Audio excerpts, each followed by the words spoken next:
loolu yaari bayit rekk la sëriñ bi def ci wax ne taw amaani yugniyaani alqaari'a an al adwiyati wa tabib wa yashfa'aanihi gadan xinda mufaaraqati al ahli wal habib ne yaari bayit rek yoo xam ne ku leen saxoo di jàng ñu doy lu sëkk ba doo aajowoo garab doo aajowoo docteur te it bu demee ba gisatul ay bokkam gisatul ay soppeem bu demee ba faatu daal ñoom ñoo koy ràmm. loolu sax taxoon na sëñ bi daa def fii di ko bind ci càngaay li ñuy dencaale ab néew daana ko def lu bari daana ko boole ci yim ci daa bind.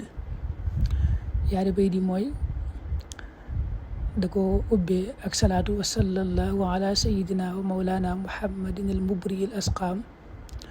bayit bu njëkk bi qalbi qad safa wa jismi suxiha walan azala saafiyan musaxaha qalbi wa jismi tafaaraqa al xazan ka maradin lil arshi ma min ittazan. loolu mooy bayit yi.